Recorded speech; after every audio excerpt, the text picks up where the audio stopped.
You will not find a bigger unforced error than the stunt Trump pulled today. He took the Truth Social writing, "Today I have implemented a 25% tariff on imports from Mexico and Canada, 10% on Canadian energy, and a 10% additional tariff on China. This was done through the International Emergency Economic Powers Act, IEEPA, because of the major threat of illegal aliens and deadly drugs killing our citizens, including fentanyl. We need to protect Americans, and it is my duty as president to ensure the safety of all. I made a promise on my campaign to stop the flood of illegal aliens and drugs from pouring across our borders, and Americans overwhelmingly voted in favor of it." Let's be crystal clear here. Your costs are about to go up. There is no way around this. Tariffs imposed on other countries are in actuality paid by importing American companies. And a company isn't just going to absorb a 25% tax. Some don't even have profit margins that wide. They're going to pass those costs onto the consumers. That means us. We are the consumer. That is how tariffs work. We can't take money straight from Canada. We don't have access to their treasury. We can only tax goods that are coming into the country from Canada. And if they're coming in, that means those goods are more expensive for the companies bringing those goods in, meaning American companies with American consumers.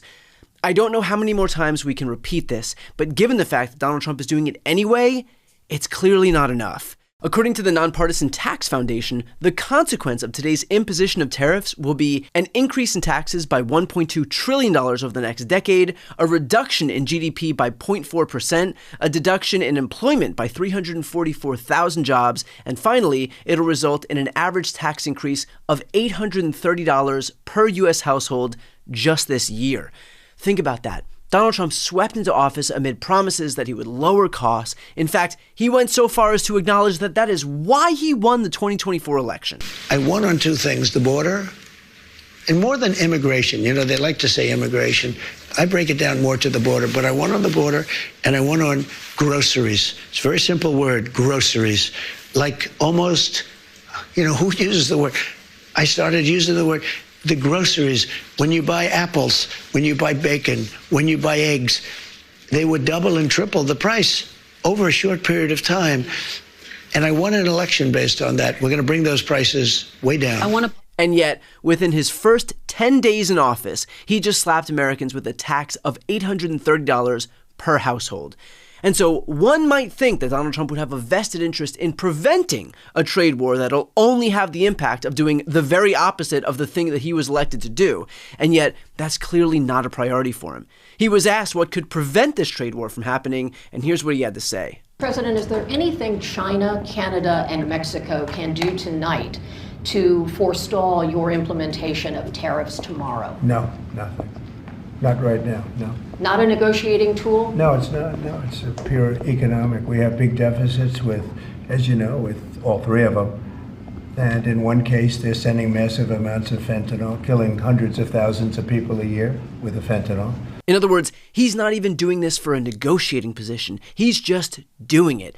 This is the Roy Cohn School of Management at play. Trump said he was going to impose tariffs, and so now the marker's been laid down, and he's going to do it, or else he'll be perceived as weak. Never back down, never admit fault, never take responsibility. His ego is about to cost every single American much more money.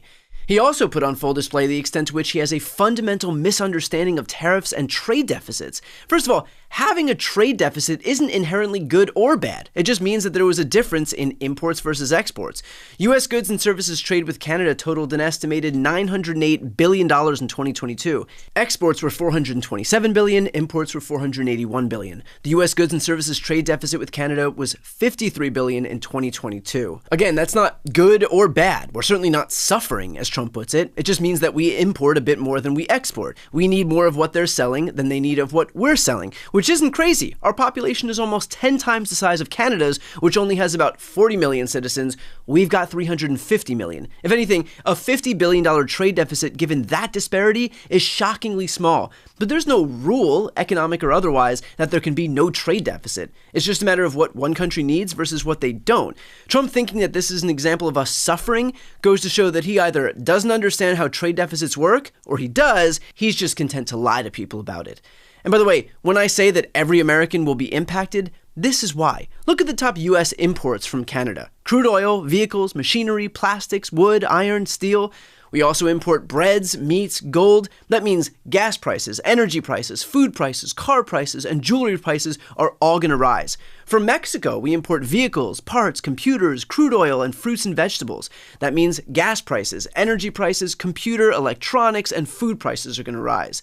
From China, we import phones, laptops, tablets, toys, games, clothing, shoes, furniture, bedding, batteries. I mean, that's effectively everything we use. And let's be honest, how much of our stuff doesn't have a Made in China label on it? Meaning prices on everything are going to rise now. All thanks to a guy who manipulated his voters into thinking that he gave a shit about them. But hey, at least Trump's ego will be intact, and at the end of the day, that's really the most important thing.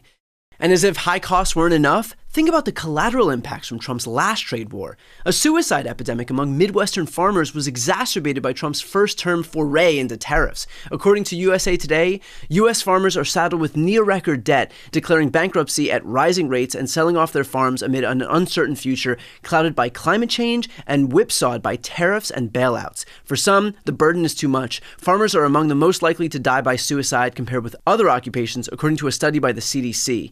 The study also found that suicide rates overall had increased by 40% in less than 2 decades. Among the reasons given for this rise in suicides, U.S. soybean exports to China dropped 75% from 2017 to 2018 among festering trade tensions. Even the $28 billion in federal aid provided by Trump over 2 years wasn't enough to erase the fallout from the trade war with China, many farmers said.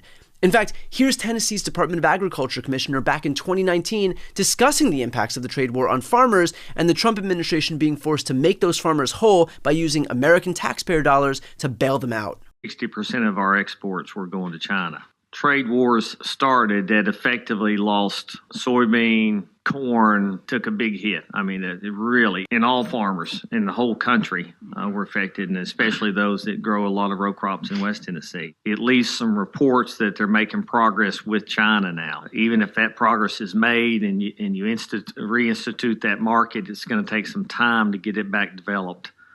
Some people say a year or two even after that. So you think the subsidies that they get, they'll hold out, probably won't go bankrupt, anything like that? Well, the money that they get's not going to fill the hole completely. We need some movement on and try to reopen that market before we'll be fully whole. And let's be clear, even Trump's allies know that Americans will be impacted.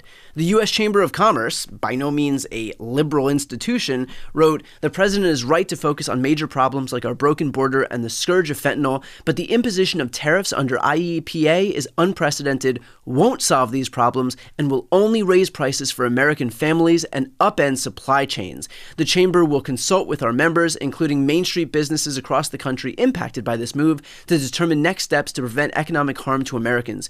We will continue to work with Congress and the administration on solutions to address the fentanyl and border crisis." So look, at this point, the consequences are clear, but Trump is under the impression that the whole world is going to bow down to him and that any capitulation is a sign of weakness. So the likelihood that this stops in the immediate future is slim. And frankly, it'll be mostly up to his own supporters to let him know that they are not willing to accept the damage that he's currently causing. The question now becomes how much pain they're willing to endure before they'll actually bring themselves to stand up to the God King. Something tells me we're going to find out sooner rather than later. Before you go, just a quick note, if you'd like to see more of my content, which is always free of advertising, sponsorships, and paywalls, please make sure to subscribe to this channel using the subscribe button right here on the screen.